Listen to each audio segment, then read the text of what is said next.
Global happenings today. We communicate. We analyze global news.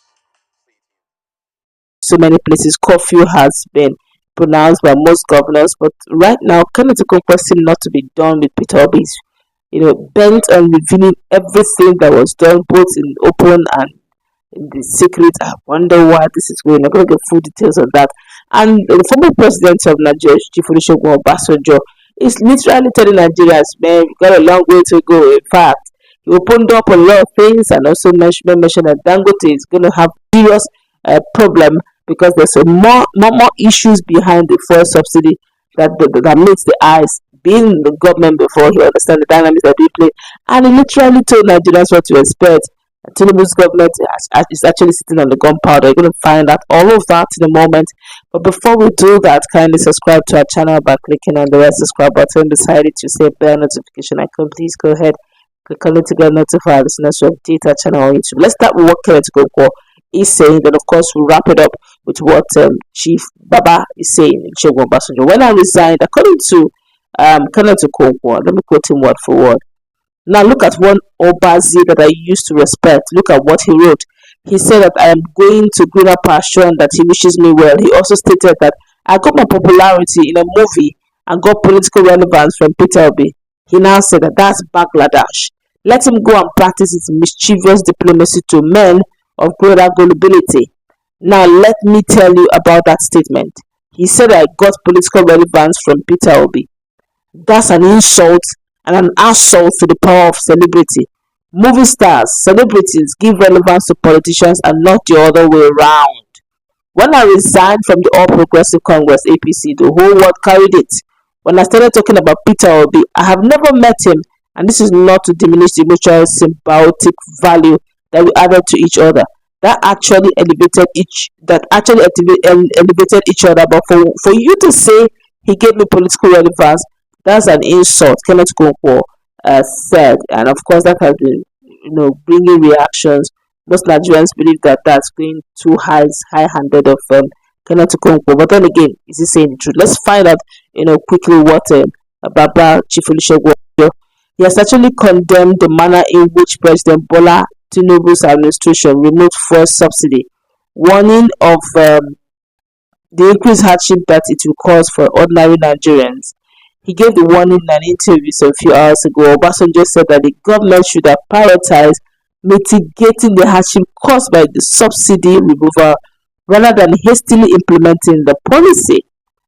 There's a lot of work that needs to be done, not just to wake up one morning and say you have removed the subsidy. Because of inflation, the subsidy that we have removed is not gone. It has come back. He stressed, which means subsidy is back. Let's continue. The former president stressed the need for investors' confidence in Nigeria, advocating for a shift from a transactional economy to a transformational economy. You have to go from transactional economy to a transformational economy, he said.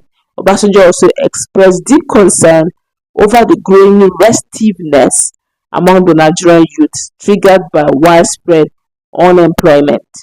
Our youth are restive, and they are restive because they have no skill, they have no employment, they have no empowerment, they have no employment. We are all sitting on a keg of gunpowder, and my prayer is that we will do the right thing before it's too late, he warned. Obasanjo also said that the sinister forces are working against the progress of the Dangote refinery. He alleged that the power cabal, or the powerful cabals in the oil and gas sector, are determined to frustrate the project because it threatens their lucrative business of importing refined petrol. An increased investment in the refinery, if it goes well, should encourage both Nigerians and non-Nigerians to invest in Nigeria. If those who are selling or supplying refined products for Nigeria feel that they will lose the lucrative opportunity, they will also make every effort to frustrate Dangote. According to Chief Olusegun Obasanjo, I believe we made a very, very deadly mistake. Putting a word for word now, we put our eggs in the basket of oil, in one basket of oil. We even ignored gas. We were flaring gas, which is a very important commodity now. We ignored our agriculture, which should have been the centerpiece of our economic development, Obasanjo stated. He recalled how he persuaded Shell to run the country's refineries, but the international oil company refused, saying there was too much corruption in the sector. When I was president, I invited Shell and I said, look, come, take equity participation and run our refineries for us. They refused. They said our refineries have not been well maintained. We have brought amateurs rather than bringing in professionals. They said there's too much corruption with the way our refinery is being run and maintained, and they didn't want to get involved in such a mess, he explained. On the promises that the refinery should be fixed, he asked, how many times have they told us that? And at what price? Those problems, as far as the government refineries are concerned, have never gone away. They have even increased. So if you have a problem like that and that problem is not removed, then you aren't going anywhere. The former president also condemned the style adopted by President Bola Tinubu to remove fuel subsidy, stating that the present administration should have first considered the hardship the subsidy removal could cause, that cost people, of course, and how to reduce the same effect. There's a lot of work that needs to be done, not just wake up one morning and say you have removed subsidy. Because of inflation, the subsidy that we have removed is not gone. It has come back, the former president stressed. There has to be more to this than meets the eyes. Our youth are restive, and our prayers that we'll do something right before it gets late. These are the words of the former president, Chief Olusegun Obasanjo. But the question is, this is coming from somebody who has sat on that seat, and he can tell you for free that it is not beans. He can tell you for free that they are powerful cabals, and he can tell you for free that those cabals are strong enough and they're strong-willed enough to frustrate the economy if you dare to push them out. And it's literally saying that at this rate, that we've allowed them to have a stronghold on the economy, that removing them is like saying that it is, instead of them to be removed, they are like saying instead of them to be removed, that they rather crash down the Nigerian economy. And they say where the problem began was in allowing ourselves to be boxed up in a basket of oil. What you mean by basket of oil is that basket, one thing, oil is what we're depending on.